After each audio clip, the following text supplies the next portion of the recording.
Good evening. I'm Cindy Malinick, Director and Chief Curator of the Jewel Collins Smith Museum of Fine Arts at Auburn, Alabama, and we're happy you're with us this evening. For our series regulars and newcomers, tonight is an energizing turning point in the evolution of the Jewel's poetry offerings, as we work to offer deeper connections with both art on view and art in our collection, along with a wider range of the literary arts.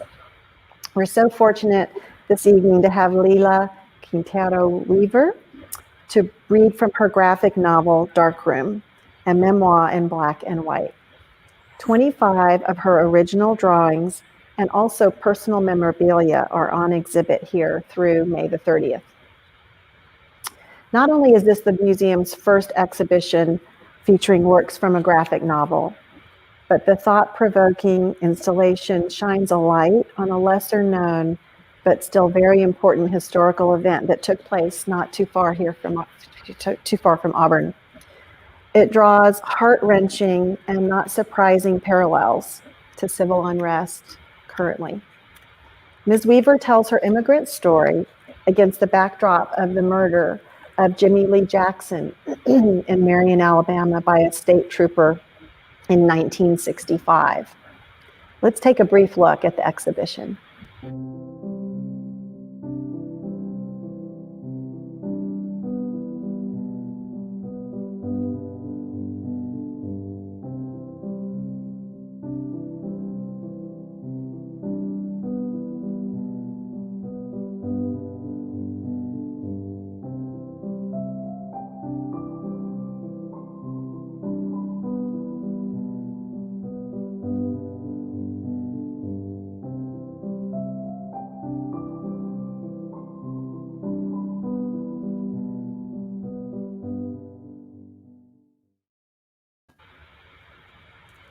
In this clip, you may have noticed the large reproduction of a globe created from one of Lila's illustrations, and the words that she wrote, "At last the world saw."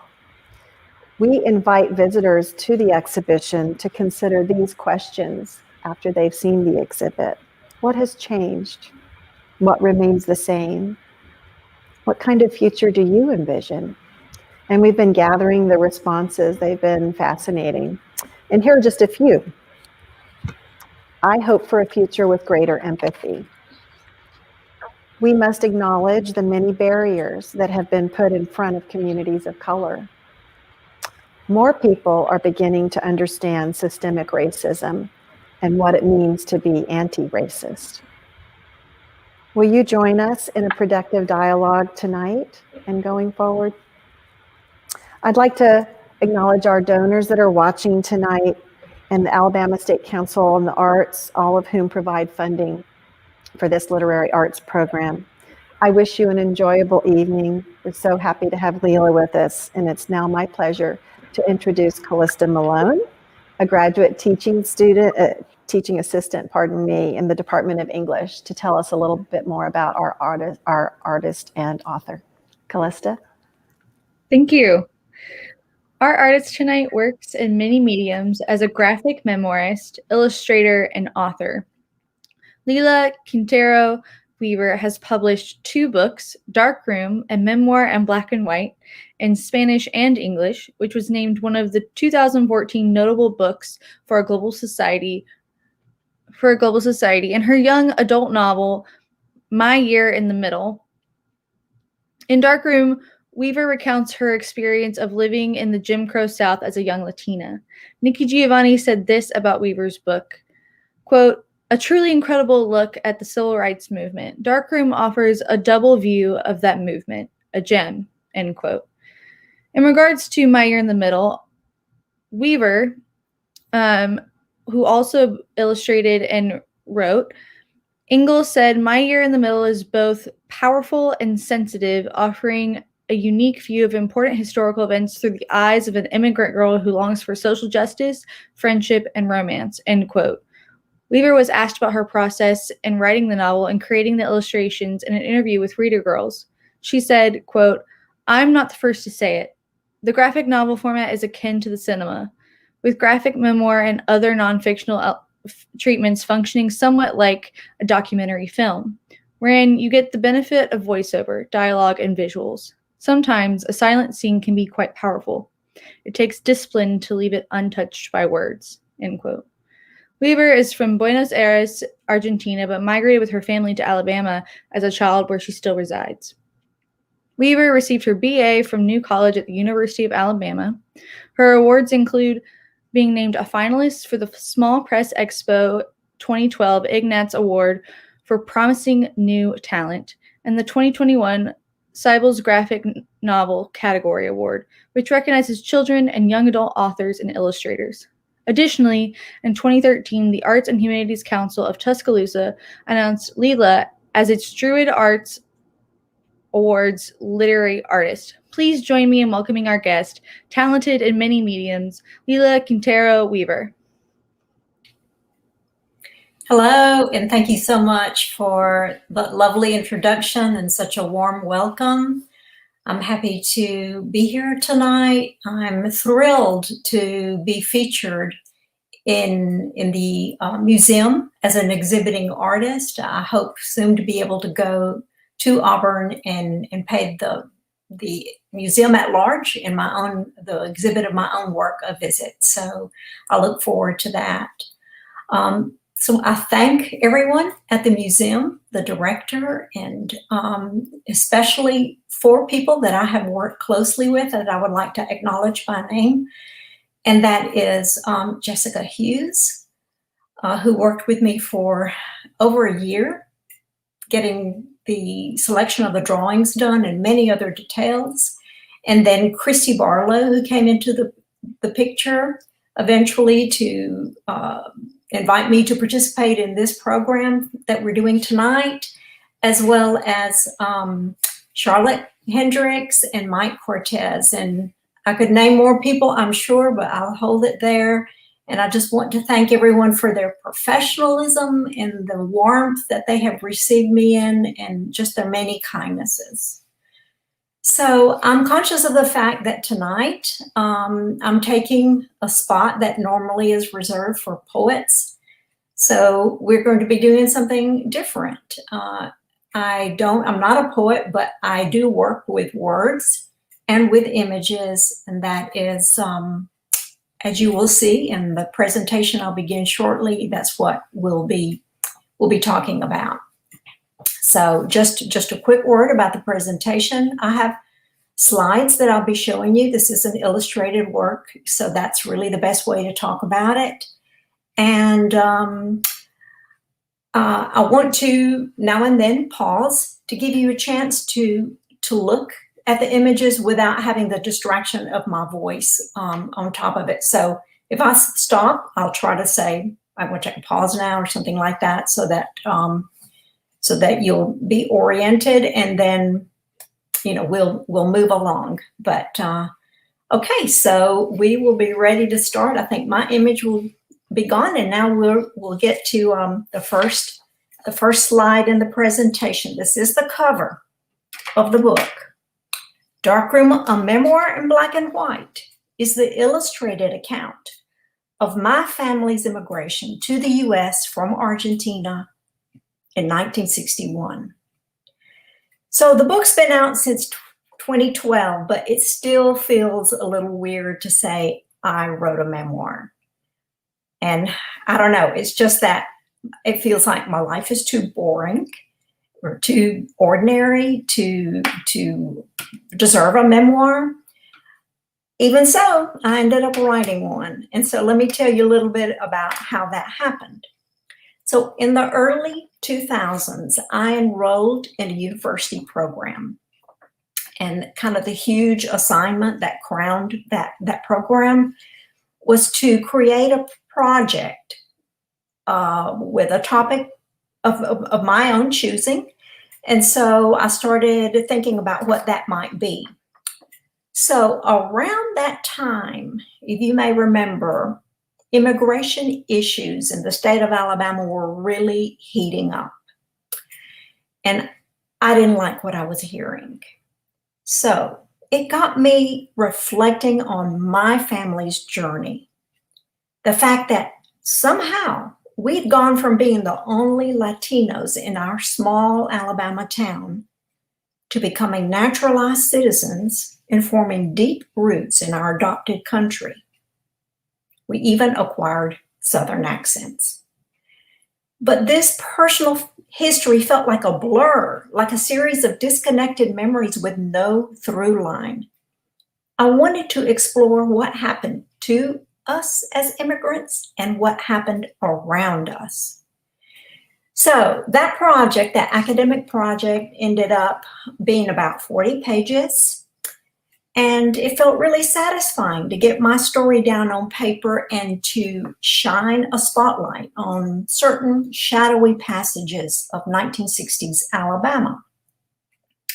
So it was just an amazing turn of events I won't go into right now, that I was offered a publishing contract, not for the 40-page project, but for a book length work. And that's how Darkroom came into being.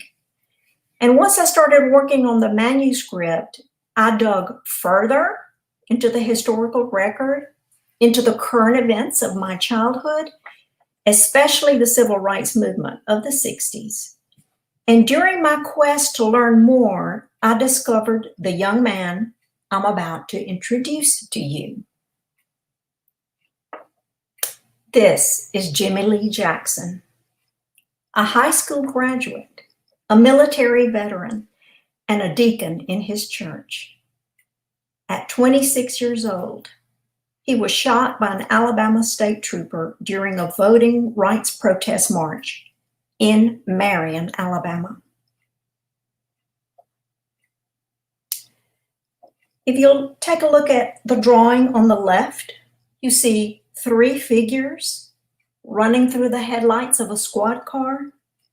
This is Jimmy Lee Jackson and 2 elderly relatives.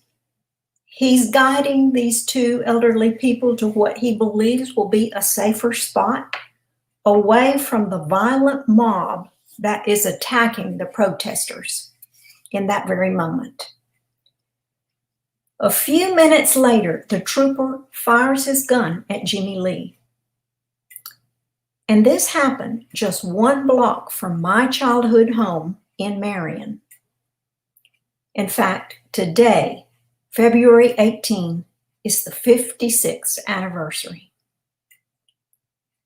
8 days later, young Mr. Jackson died in a Selma hospital.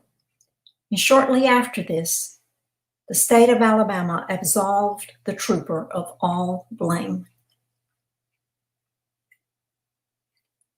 Unless you're a scholar of civil rights history, the name Jimmy Lee Jackson may not ring a bell. You may not realize that his death is the event that triggered the Selma to Montgomery March, which in turn led to the passage of federal laws addressing voter suppression of Black citizens. If this is news to you, you're not alone. That shooting took place less than 100 yards from my back door, and for 40 years, I didn't even know that young man's name.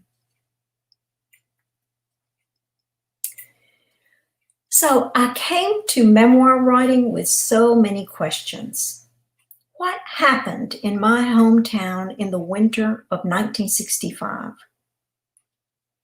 I very dimly remember my father talking about that night rally, that it turned bloody and murderous. But that winter also included peaceful daytime protests, which you see in the image on the screen. And my memory of these was reinforced every time our family gathered to watch home movies. And that's because my dad filmed some of the day marches, and those scenes were mixed in with scenes from our everyday life. So let me read a little here from the prologue. Home movie night had me in its thrall. My favorite part came at the end. At that point, Daddy rewound the film and we saw it all in reverse. For example, watching a snowball fire back into the mitten of the person who launched it, which was hilarious to us kids, to my my two siblings who were still children. My oldest sister had already married and left home. And we kids also laughed like crazy when the film was in reverse at a dog putting the dirt back into the hole. So in themselves, the protest marches really did not hold much entertainment value for children. But when the film was rewound, the marchers walked backwards, which we found quite comical. And writing a memoir is a bit like this, like engaging the clutch of a home movie projector and throwing life into reverse.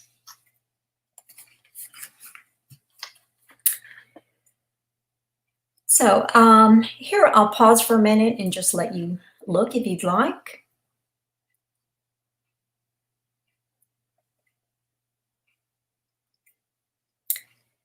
Okay, so earlier I said that our personal history felt like a blur.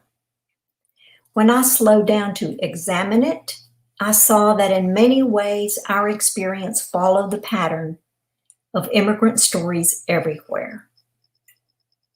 I arrived as a 5-year-old who spoke not one word of English.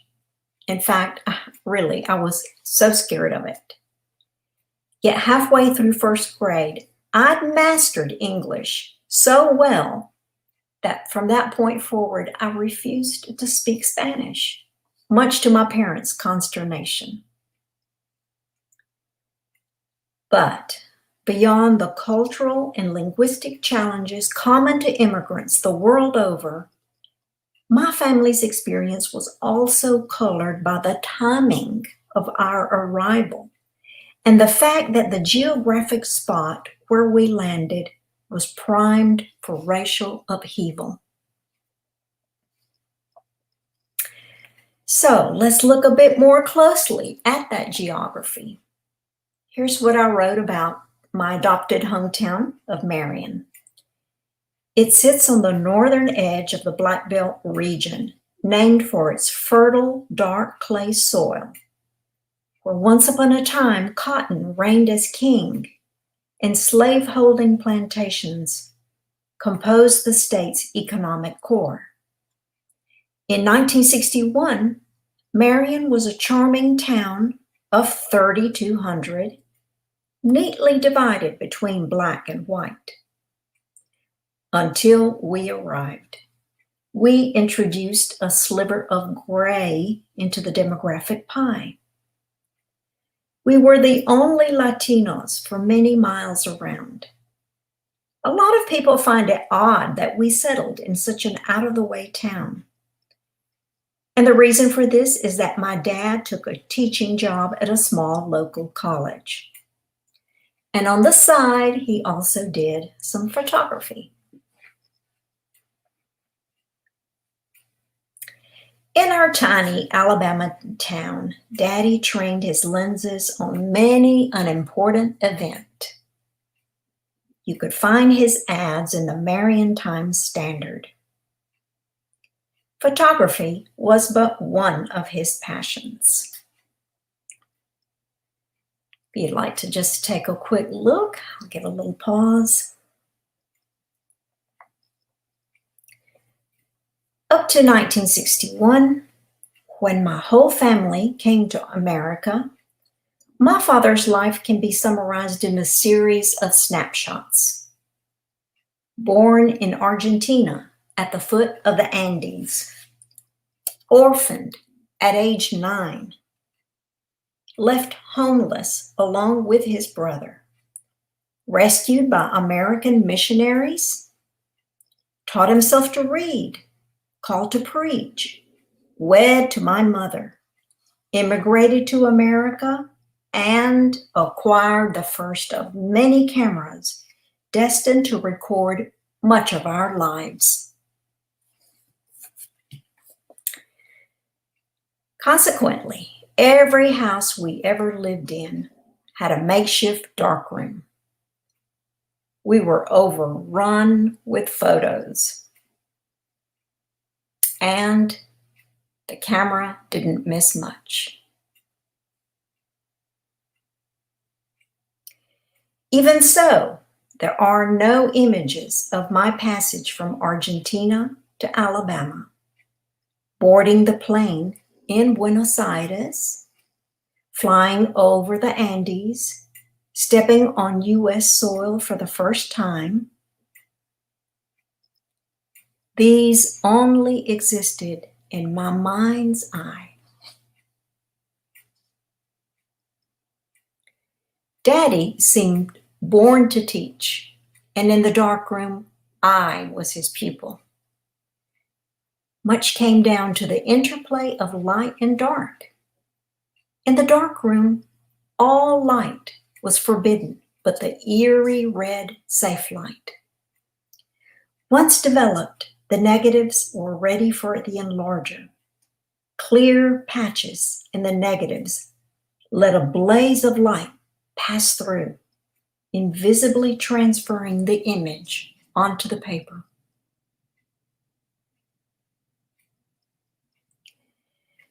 Okay, so by now, you know a little bit about my dad, and I want to switch around and talk a bit about my mother, who was a deeply nurturing person, a skilled artist, a wonderful and resourceful cook, and a woman far removed from the place she considered her true home, on this street in Buenos Aires, Argentina. Okay, why don't I give you a second to look, if you'd like.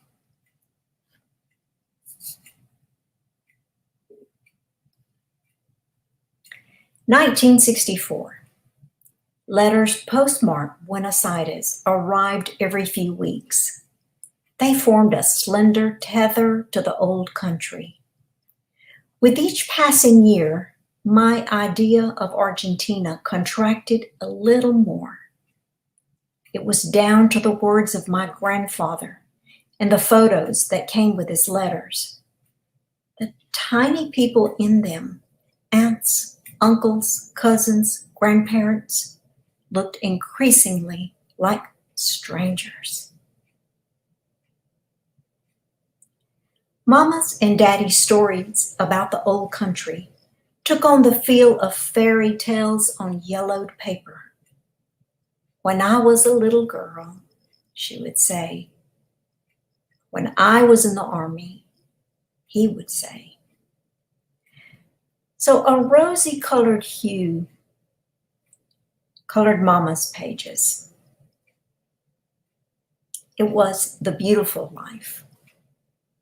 And my grandfather's poetic letters reinforced this impression of Argentina.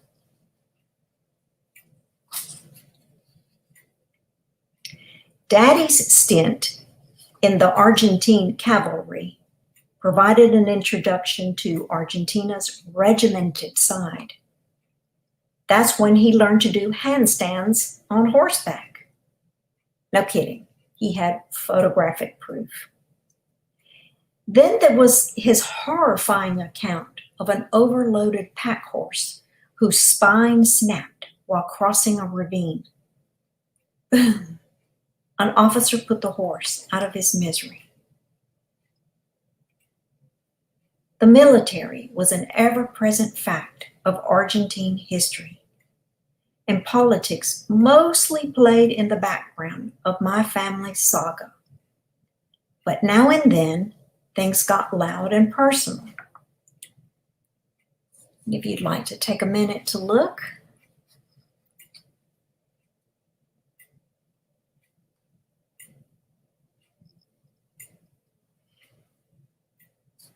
All right, here's how things got loud and personal, or one way anyway. June 16, 1955. From the radio, Navy planes have bombed Plaza de Mayo. Perón declares the revolt squelched, and so on. This news was distressing enough on its own because my big sister, Jenny, was at that moment recovering from minor surgery at a hospital not far from the bombing. So it became a family emergency. Daddy had to navigate through chaos to reach Jenny and see her safely home. Yet, more than one Argentina existed. And the one I knew best was all about food. Here you see Argentine specialties as perfected in Alabama by my mother. Empanadas, ravioli, pan francés, milanesas, dulce de leche, medialunas, paella, matambre, and on and on. All this and more she accomplished without authentic ingredients and often without a recipe.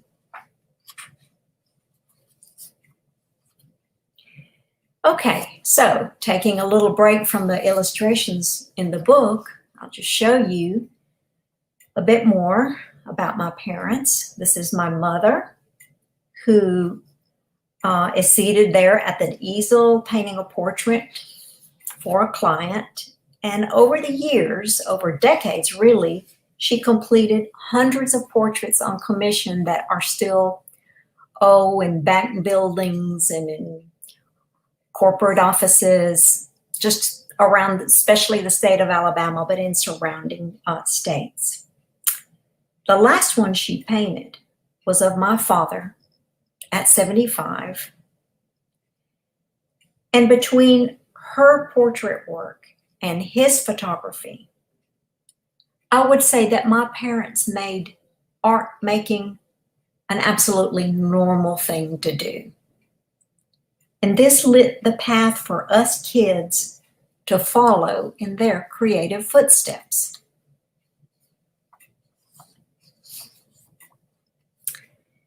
One brave decision they made was to ban television from the house. We did not appreciate that at all, but this left my siblings and me with room in our days to nurture other pastimes, like drawing and painting. And here am I engaging in another passion, reading. I was in second grade when this photo was taken. And I know this because that's the year I got those glasses. To show you why this matters, let's backtrack to an earlier chapter. Chapter 4. Okay, we arrived in an Alabama simmering with racial strife, of which I remained completely oblivious. All over the South, quote, our way of life, unquote, had come under siege. Deep in the heart of Dixie, Jim Crow hadn't yet surrendered to the inevitable, but his days were numbered. It was the signs that helped me see. And once my eyes were opened, I noticed more and more confounding sights.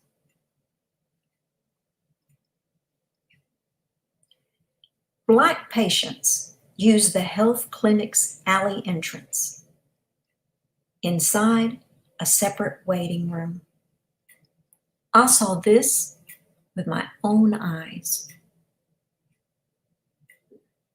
I saw that Black maids were supposed to sit in the back seat of their employers' cars. I saw that Black people were supposed to go around to the back door of white people's houses.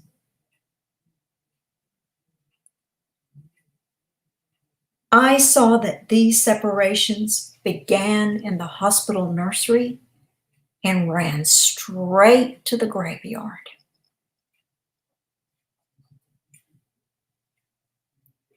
I was a second grader when the physical world grew hazy.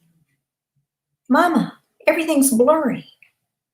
We were there to see Jerry Lewis in The Nutty Professor. But even nearsighted, I saw that Black people had no choice but to sit in the balcony. Nobody else seemed horrified. Sometimes people in the balcony stomped and whistled and jeered. Sometimes they rained popcorn down on our heads. No white person could have said, "Oh, I had no idea." And then I got my first glasses. And hooray, I didn't have to squint anymore. I could read the blackboard at school and watch squirrels run along the branches of a distant tree.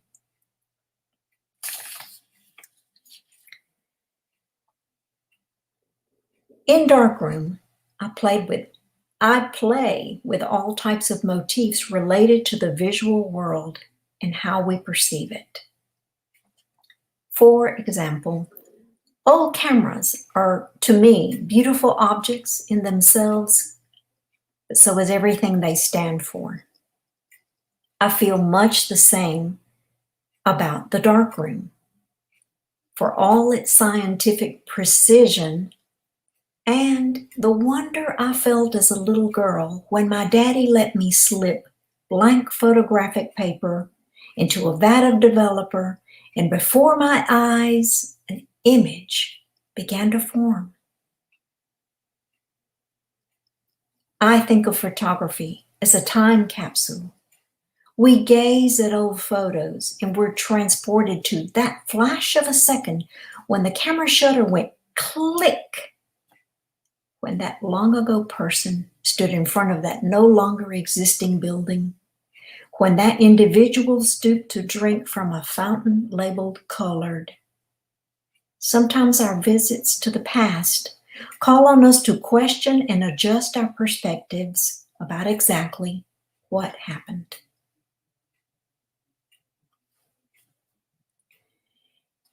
In my research for writing Darkroom, I came to see the critical role that photography played in the civil rights movement.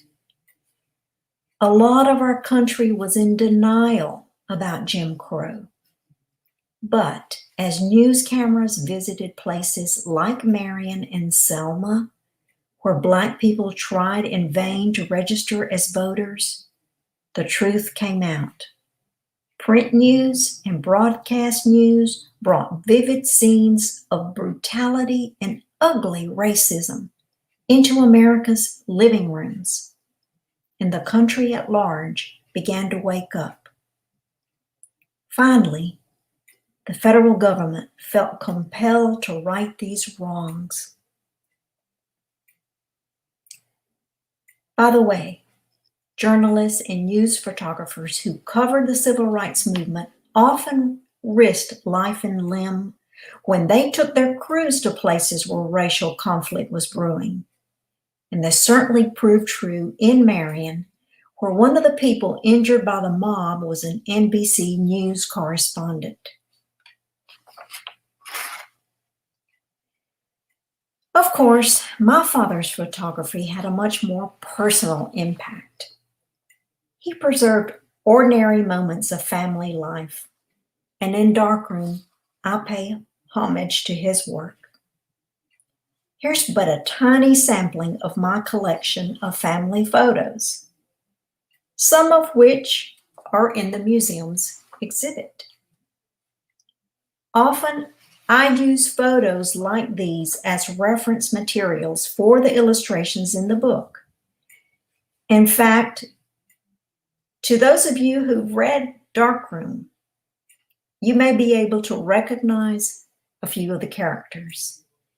It's easy to pick out my mom and dad, and my big sister, and our beloved dog, Kachi, whose leg was paralyzed when he was kicked by a horse. That's why he has that little sling. Also, please take note of my brother peering into the viewfinder of one of my dad's cameras. And that exact camera is also on display at the museum. As you may recall, I began the book with our home movies, highlighting the point when the show was over. That's when my dad rewound the projector reel and let us watch the action in reverse. I end the book with a rewinding of a different sort. In this page from the epilogue is 2005. With my son, I'm headed back to Argentina for the first time since I left it as a 5-year-old, 44 years in the rear view. We spend the entire night flying in silence, in darkness, hurtling farther and farther south.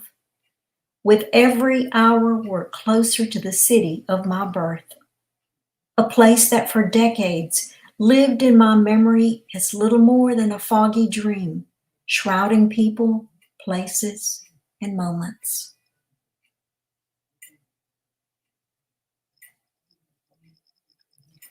It's still the wee hours when Ben wakes up and peeks out the window.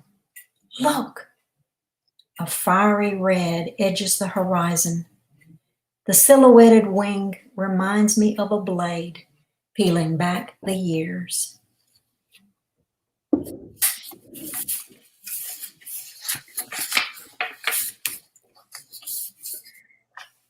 Thank you for your attention, and I'm happy to take questions from any viewers or from the staff at the museum, anything at all.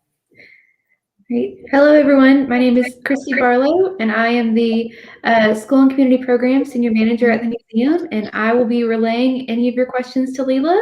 So feel free to leave those questions in the comment. Also, if you don't have a question, also just let us know where you're from. That's the benefit of doing these virtual programs. We can get an audience from all over the country.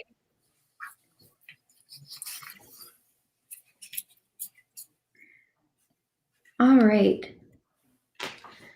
So just to start things off, Lila, this is a question that's come up with several of our authors is, could you tell us a bit about your creative habits? Do you have any kind of daily creative habit or, more spontaneous?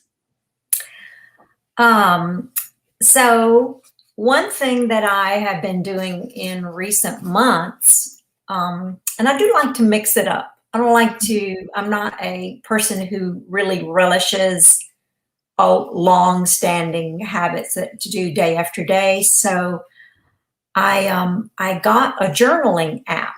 It's called Day One. That doesn't really matter, but that's the one that I got that allows you to add photos and images. And every day I've been either taking a photograph or pulling up a photo out of my camera roll, or maybe even just borrowing one from a photo I see on the internet.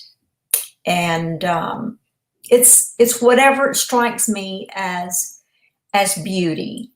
Mm-hmm. Beauty not in the sense of physical beauty of humans necessarily, but just it could be a ladybug with its extended wings, or a spacecraft, like one of the probes landing on the surface of Mars, something that I find to be just thrilling or quiet in its beauty, ice hanging on a tree limb, something like that just fills me with inspiration. And I think just to stop and kind of focus on that is a helpful way to kind of re-engage my artistic eye. And I also have maybe poems. Like today's entry, I put in a poem that I read somewhere. I just typed it in, and it just sort of helps to ingrain. So both written and also, yeah, visual inspiration. Awesome. Well, we just had another question come in. So, what has been your response to the news, considering this experience from so many years ago? What does it bring up for you? Okay, so that's not real specific about the news, but so, I mean, there's a lot of news, but I'm Right. assuming that we're talking about racial conflict Yes, or the immigration civil issues. unrest. Yes. Yeah. Yeah. So, I guess, so what I have seen Mhm. is an intensification, obviously, in the last decade, really, or maybe a little bit further back than that. But so just to highlight kind of the timing, what happened to me is that I finished the manuscript for Darkroom in 2011, like in the spring of 2011. A whole year before the book gets released, an author is expected to turn in a finished manuscript. Right. So you turn that in, and then you're dealing with whatever the copy editor sends to you, to approve things. And so it takes all that time for it to be in the pipeline.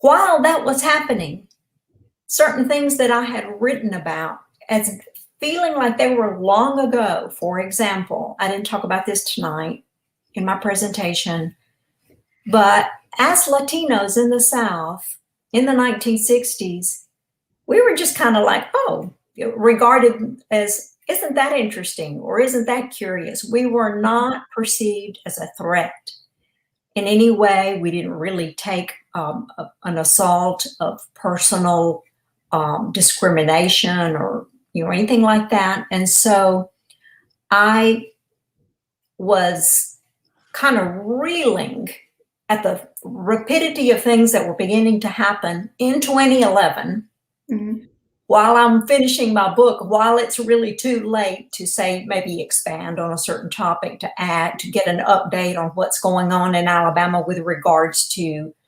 a big immigration, really anti-immigrant bill that was passed by the Alabama legislature. Things like that were just stunning. So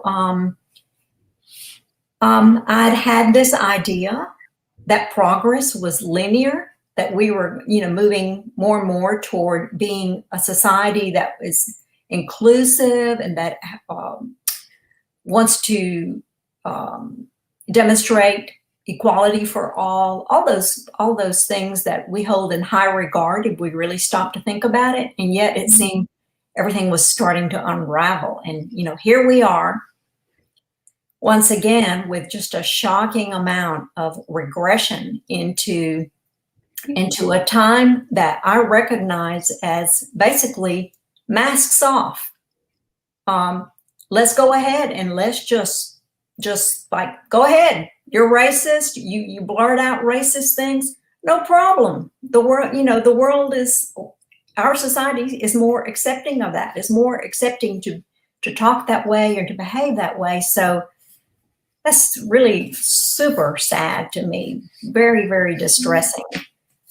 When in my life, since my childhood, there seemed like a very slow climb, and now suddenly a steep decline. So I trust we're going to get back on the right road. So that actually leads me to the next question. Someone's asked, the exhibition asked, what future do you envision? So how would you respond to that? Well, I did not know that the exhibition asked that. I suppose it asked that of the people who walk in. Yes. And I'm thinking that maybe most of the people coming through may or may not be college-age students, since it's on a college campus. And that try to picture myself being that age and seeing the world in the turmoil that it's in right now, and looking back maybe with a sense of hopelessness that hang on, is this, we're talking about things that happened nearly 60 years ago. Have we made any progress? So kind of a little bit too much of what I just already said. I don't want to repeat, but that it's going to take a lot of people pulling together to get us beyond this point, to get us back to the ideals of America as, the city on a hill, all these things that are aspirational, that tell us that's the reason why immigrants, have wanted to come to this country. So let's see. For our next question, for someone starting with an idea, what advice would you give for fully realizing that idea and trying to get that idea published? Okay, so I would say simply if you're starting really from an idea, go ahead and get comfortable with the fact that from the idea is just like a seed, and you're growing a huge tree. That takes a long time, and that takes a lot of cultivation. So for me, I'm really, really, really slow at the process of creating something, a piece of art, or a book, or whatever I'm doing. And I think it helps. It helps to know that you will be in process for a long time.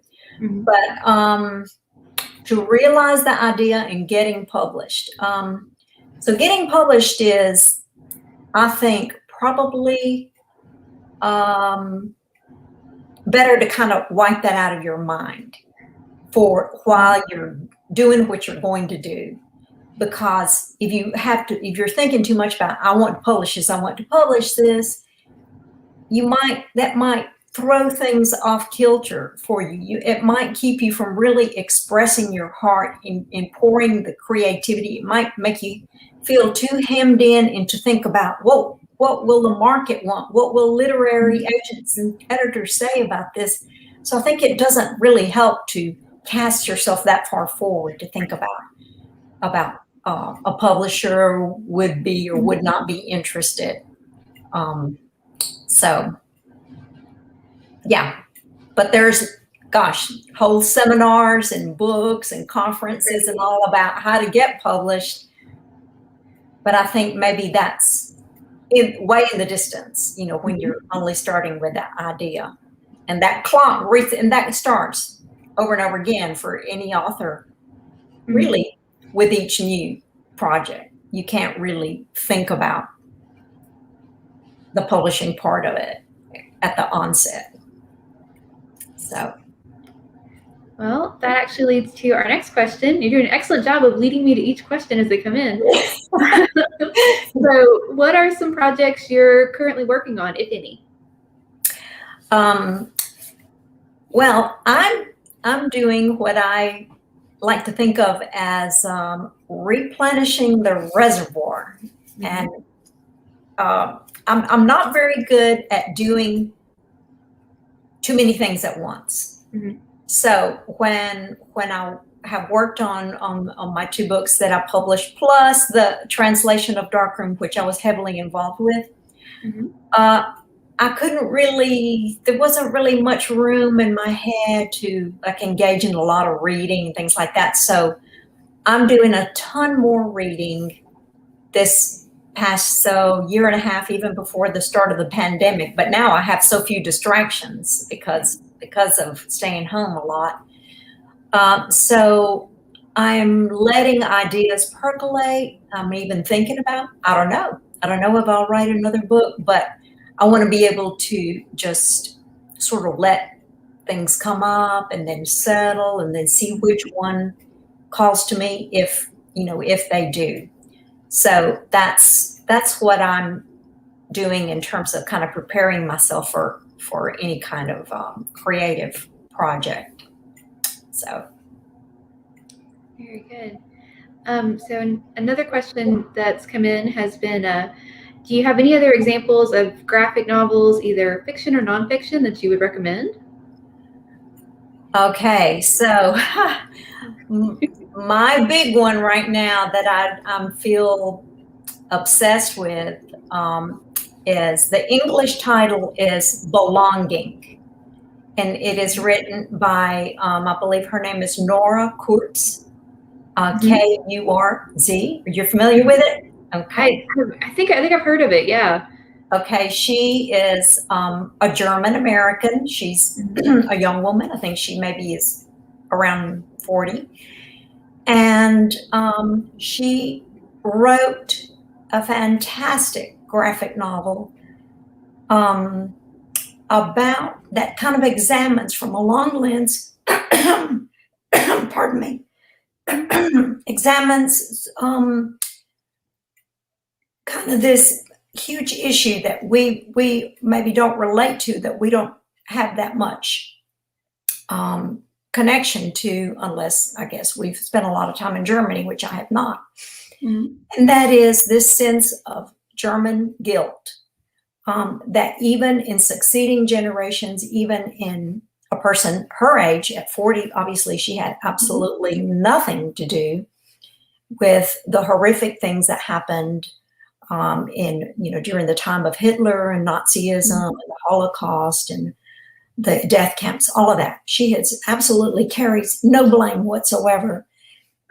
Yet the way she describes it, I get the sense that there's almost like a national pall hanging over. And so she looks with great depth and sensitivity. She looks into the lives of her grandparents who are no longer living, and she tries to figure out from documentation whether they had any participation or any complicity, or what their roles were, what their attitudes were at the time. And her art is really striking. The book is in full color, and it's really just an astonishing work of art, really powerful, hard-hitting. And so I was, there's that bookstore in New York called Strands. Yes. I was in Strands when I saw it a couple of years ago, and that's the book now that I want to give as a gift to everybody. And it has propelled me to want to read more about that specific topic, about how Germany kind of is dealing now with the history, and what the ordinary German saw, felt, heard, how they justified what was going on in their surroundings in the 1930s and 40s. Wow. So that's my number one recommendation, but I could go on. Yeah, as the granddaughter of a German immigrant, I definitely am going to have to check that out. Excellent. I sure do recommend it. Yeah. Great. In fact, my grandmother immigrated from Germany to Alabama, so I definitely have to check that out. Wow. So a couple more questions that have come in. Are there any particular authors or artists that have influenced your work other than your parents?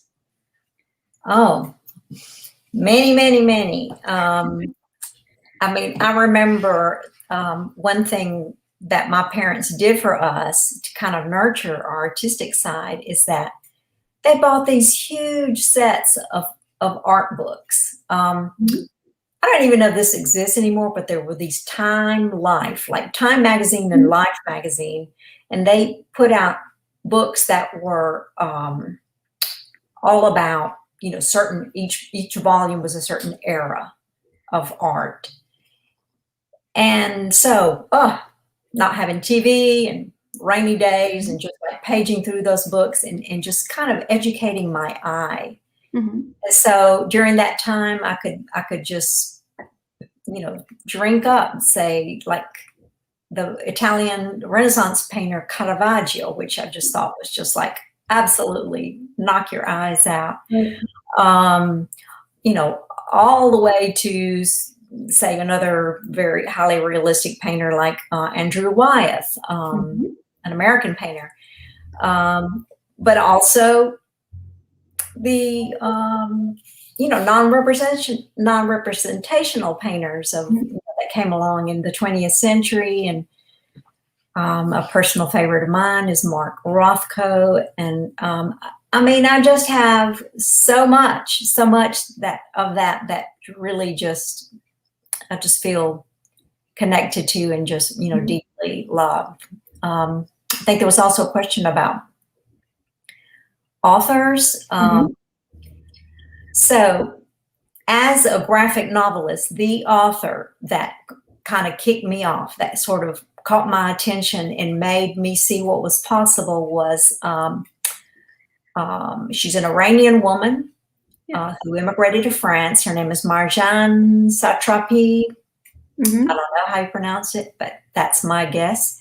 And she wrote a book called Persepolis, which is a graphic memoir. And so, I could say more about that, but I would, just that book got me sort of like, wow, mind blown to, just see what was possible to do, that a book could look like a children's book and yet deal with incredibly serious topics and, show you the child's point of view, but with this perspective of the great, huge world that was dark and complicated and troubled and all of that. So it's just masterful.